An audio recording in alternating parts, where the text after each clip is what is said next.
one of the great leaders of our civil rights movement, who along with her husband and many others finally managed to get past the Voting Rights Act of 1965.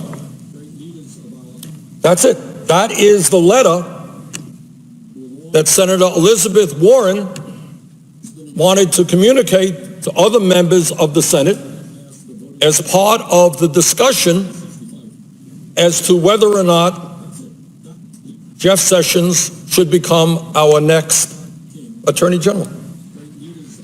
So let me say that I will vote against Jeff Sessions for a number of reasons, but the idea that in the United States Senate, the same exact letter that I just read and the American people have heard it, whether there's some kind of vicious personal attacks, this is a letter written by one of the leaders of the civil rights movement expressing strong concerns about Jeff Sessions before the Judiciary Committee in 1986, opposing his nomination to be a federal judge.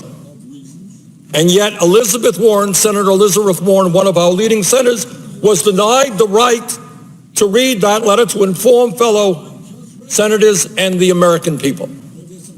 I think Leader McConnell owes Senator Warren an apology, and I believe that it is unconscionable and outrageous that Senator Warren not be allowed to participate in the discussion about whether Jeff Sessions becomes our next Attorney General. There is a great fear in this country right now, starting at the White House, where we have a president who has issued a ban on Muslim visitors coming into this country.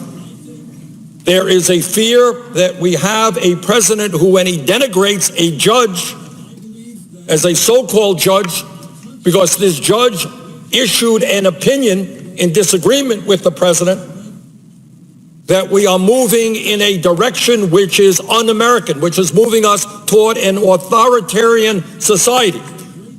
We pride ourselves as a nation because when we have differences of opinion, we debate those differences. We tolerate differences of opinion. That's what democracy is about in our country.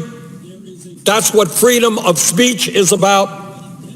And that is what debate is about here in the United States Senate.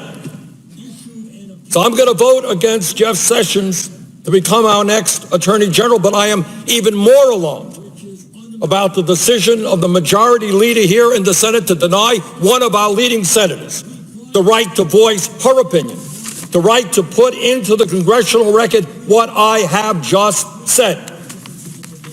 And if Mr. McConnell or anybody else wants to deny me the right to debate Jeff Sessions' qualifications, go for it. But I'm here. I will participate in debate. I will oppose Jeff Sessions. And I think Senator Warren is owed an apology. With that, Mr. President, I yield and I ask unanimous consent to enter into the record the statement of Coretta Scott King. Is there objection? Without objection. Mr. President.